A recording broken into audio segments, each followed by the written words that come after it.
All right, welcome back everyone to JFace Games. Today, two things. One, we have a Discord channel. It's in the doobly-doo if you haven't joined yet. I know that I announced it last video at the very end. I know everyone doesn't make it to the very end of every video. So if you want to join, Discord channel, invite is below. Number two, today's video. What is the topic? Today's video is we're going to do a demo. The first half demo of an encounter. This is going to be a two-part encounter. And I'm going to show the first half, and this is, in essence, hopefully, how the gameplay is currently shaping up. So we'll see how it looks, we'll see how it works, and hopefully it's working. And I'd love then, obviously, your feedback on what's going on. So let's go ahead and get started. All right, you guys have now just entered into a cave. The reason you've come to this island is because your ship is low on levitonium and you need to... Wait, did you say levitonium? Yeah, well we're kind of workshopping right now. I don't know what it is. It's what keeps your ship levitating. That is terrible. Can't we do anything else? What about floatium? I don't know. I don't think floatium's any good either. Guys, we're workshopping it. All right? It's fine. I can't come up with names very well. Let's just move on. Fine. But you've ruined my immersion. Josen, suck it up. Come on. All right, guys. So, you've come to this island, and you've come into this cave. And here you are in this cave. What you see is you can see that just to the north of you, you're in a large kind of cavern, and it kind of extends north just a little bit. And then in the distance, you see a little bit of a raised platform with some water on it. Didn't we already do this encounter? Yes, Josen. This is the same encounter we kind of did last time for the first demo, but come on, we're workshopping. All right, so what do you guys want to do? I think I'm going to head up here and scout around a little bit. Not without me, you're not. What do I see up here? Well, when you get up there, you start to see a little bit of a raised platform to the north. Kind of like a ledge that's kind of coming up, and it's going to have a better vantage point of the rest of the sort of surroundings. All right. I think I'd like to try and sneak up there. How do I do that? Well, let's take a look at your character sheet, and what you'll see is that, one, you have stealth, which is excellent. Normally when you're making any sort of a skill check, you're just going to roll your hero dice against whatever the pressure die is for whatever it is you're trying to accomplish. But because you've got stealth, and it says advantage D8, what happens is you'd roll your hero dice, which is a D6 and a D8, and you'd take the higher of the two. Currently, I would say that the pressure in this environment would be just a D6. So you are rolling your D6 and D8, taking the higher of the two against a D6. All right, doesn't seem so bad. I rolled a 3, a 2, and I rolled a 5 on the pressure die. All right, well, you don't succeed. But the good thing is that even though you're going up this cliffside and you're making a lot of noise and you're kind of sliding around a little bit, so some rocks are kind of falling down.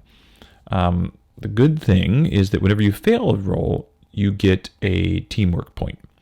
So you'll see this teamwork point off to the left. That's a pool that all of you guys can use. At any point in time, you can grab that teamwork point and you can use it for bonuses to your rolls or extra damage. So what you see up there is, one, you've made a lot of noise going up, and what you end up seeing is a group of these kind of scaly looking fish type people. Did you just name these fish guys? Yeah, we already talked about naming. Josen, calm it down. Right? They're fish guys. You don't know what they are. So this is what you think. What do you guys want to do? Actually, you know what? I'm going to say that these guys, because of the noise you've made, not only do you see them, Galleon, but they also beeline over towards Josen and Caleb. All right, and I'm also going to, at this point in time, set the pressure for every region. All right? So the pressure in Josen for you and Caleb, it's a D8. That's the pressure. These things are all over the place. They're bouncing around. For both Tristan and Galleon, your zones are just D4s, standard D4. Now we're in combat, so all the players get to go first. You guys get to go as a team. You can decide who goes first, whatever order you want, and then once you've all accomplished your turns, all the monsters are going to go. All right, so who wants to go first? I'll do it. What do I do? I have one on me? Yeah. So you have one engaged with you currently, Josen. So if you wanted to move, you get one movement and you get one action. So if you're going to move, right now, you could either move a short distance away, like up towards Tristan. But if you did that, it would attack you because you're engaged with it. Now, you could do a move where you just disengage from it if you wanted to. The other thing you can do is an attack, or you could substitute another move for your attack, and you could move twice, one to disengage and then one up to Tristan, and therefore you wouldn't take any damage. I'm not running from these fish guys. I'm going to attack it. What do I do? How do I attack? Okay, so what you want to do is, for you, you have a D6 striker die. These are currently D8s pressure, so you would have to roll your D6 against a D8. Easily done. Actually, yeah, that was easily done. You rolled a 6, and that's greater than the 1 that you rolled on the pressure die. Now, the cool thing is that these monsters,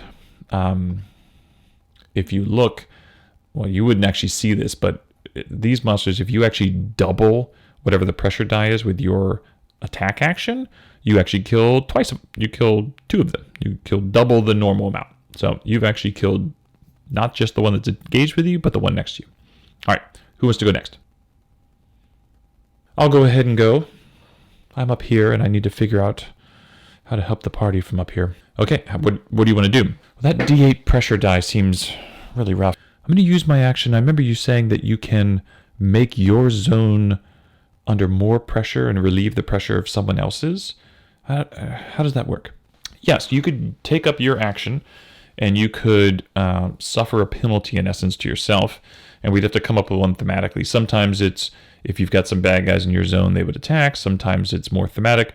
But yeah, you could try and switch. You could switch your D4 for their D8, zone to zone.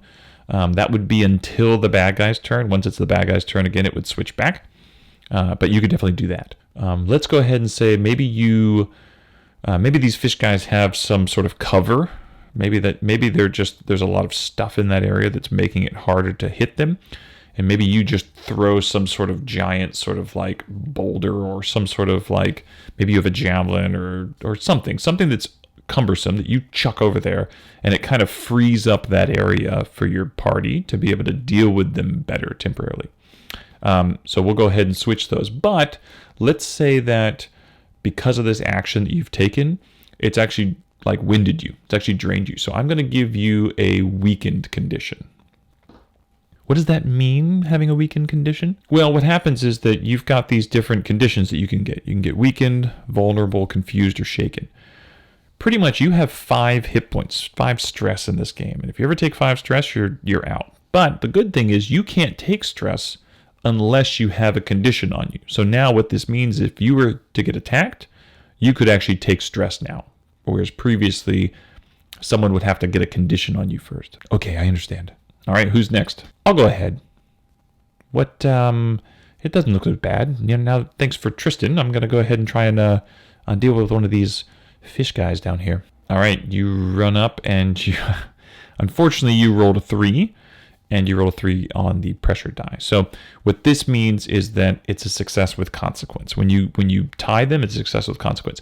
So I'm going to say that you go ahead and kill this fish guy, no problem.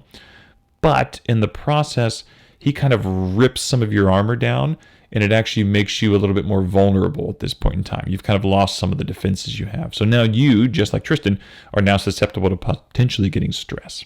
Who wants to go next? Oh, that leaves Galleon. Galleon. What are you going to do? I guess I'm going to take a shot from here. I have a bow. So what is that? My marksman against the D4. So that's not too bad. Ugh. God. All right. So yeah, Galleon, you missed. But what that does is it also adds 1 to the teamwork die. So the teamwork die, or the teamwork points, are now at 2. And then you're going to move over to be a short distance away from Tristan. Perfect. All right, so what happens is I'm going to switch up these pressure die. So the pressure die switch back. So the D4 is back with Tristan. Now what you see actually is you see a couple things. Over on the dais, just in the distance, you see a large fish creature with two other fish creatures, like smaller ones that look much more sort of muscular and whatnot, coming out of the water. The water seems to have been deeper in the deeper part. You also see on this large fish guy, you see a ton of like writhing tadpoles all over its body, and it's almost like it's carrying tadpoles on its skin, and you see them sort of moving about, and it's kind of like the water is kind of pushing forward as this thing moves forward.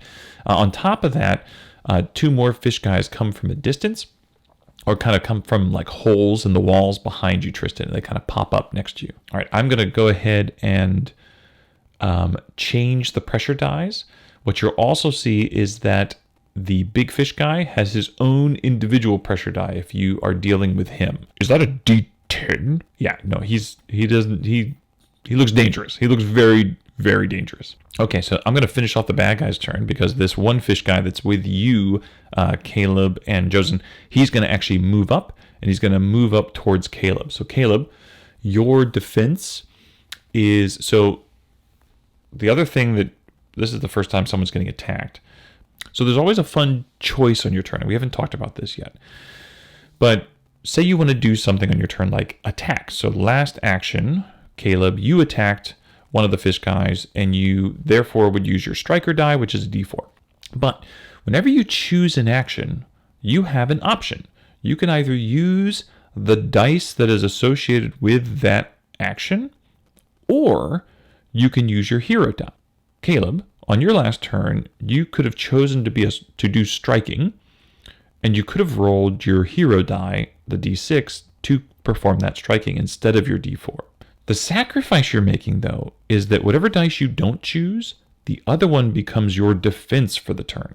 Caleb, because you attacked last round and you used your actual d4 striker die, you now are defending with your hero die, a d6. So, Caleb, go ahead and roll your d6 hero die against this attack. I got a 3. I tied again. Okay, let's say this. Let's say that instead of taking stress from the attack, you block the stress. But you are not used to this kind of combat, so you actually are shaken from this. You're getting, your morale is getting shaken down. You're not enjoying this process, in other words. But you didn't take any damage. That's good. Yeah, but now I have 2 different conditions. Well, that's the price we're paying.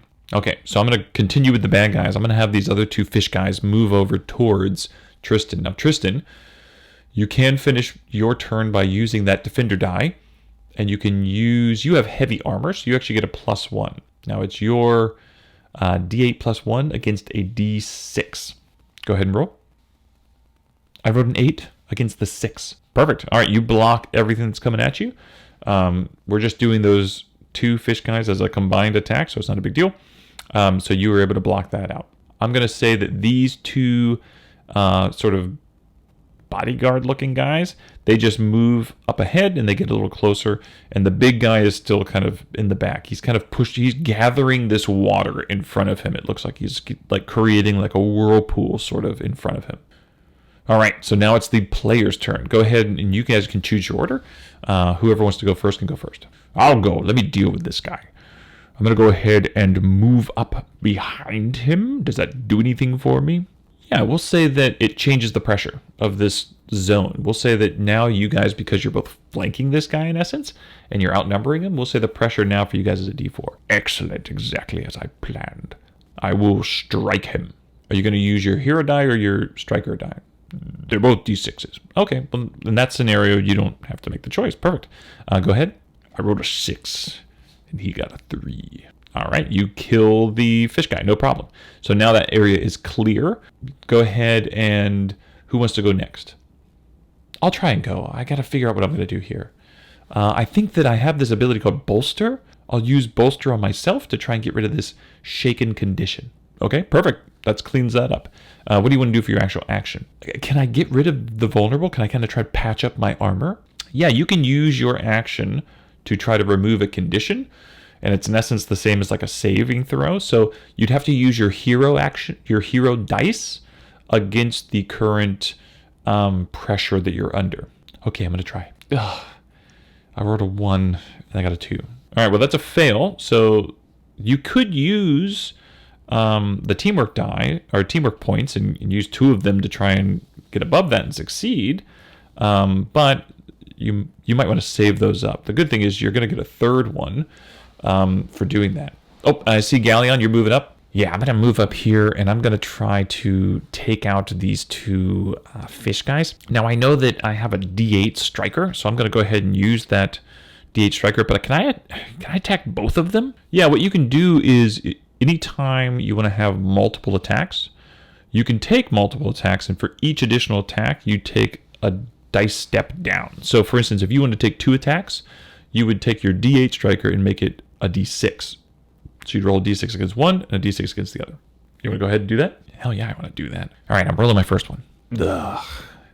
I can't hit anything. Well, it's all good because the good thing is that you're going to get another teamwork point. So now you guys are up to 4. You guys are going to have a lot of teamwork points that you can use for extra damage against these other lieutenants and this boss. Go ahead and take your second attack. Oh, I got a 6, and he got a 3. That's actually excellent. That's probably best case scenario because you got a teamwork point, but then also remember you doubled the dice that they had, the pressure die. So against these guys, you actually ended up killing both of them anyways. All right, Tristan, you're the last one. What are you going to do? I think I'm going to move down here I'm going to move down, and then I'm going to use my rally ability to try to help Caleb. I want to use my rally ability to improve his condition. Can I sort of patch him up? Yeah, perfect. You can do that. Why don't you go ahead and you're going to be rolling your leadership die against the pressure die. I got tied. I got a 1 and a 1. Well, the good thing is that you fixed Tristan, or you fixed Caleb. The bad thing is I'm going to say that you've made yourself more vulnerable because you're sitting there fixing his armor and his protection and sort of making him feel better, that you're leaving yourself somewhat exposed. I can't deal with that. I can't have 2 vulnerabilities in this weekend. I'm going to actually burn one of the teamwork points and make this a 2 so that I can just get the success and get him ready. Perfect. Yeah, that's a great use of that. So that'll be good. Perfect. All right. At this point in time, it's going to be the lieutenants and the boss. He's got this whirlpool now spinning in front of him, and these lieutenants are about to come charging in at Josen. Let's go ahead and we're going to leave that for the second half of this encounter. So hopefully that gives an idea of the basics of sort of how the mechanics are shaping up. I'll admit I forgot the decision part of the heroic die versus the actual chosen die. So I'll make that a little bit cleaner in the next action. I'll probably have an animation that shows that they're having to make that choice and that maybe the second dice is being set aside for them. So I'll try and animate that in to make it, because I still love that mechanic that you're having to make your decision of what dice is going to end up being my defense versus if I get a D8 defender die, then I'm always defending at a D8. I like the idea of I have to make these decisions. And there are going to be actions in the game that you'll still be able to attack, for instance, using your defense. But what happens is you'll have to use your heroic dice for the attack, no matter what. But we'll figure it out. We'll have to play with it because I don't want that to limit the striker dice ability, right? So we're going to play with it and figure that out. I still love that mechanic, so I want it to work. Let me know what you think. Leave comments on the doobly-doo. Join, or leave comments below. Join the Discord, which the link's in the doobly-doo, as Colville says. And then hit the subscribe button, hit the like button, and I'll see you for the second half.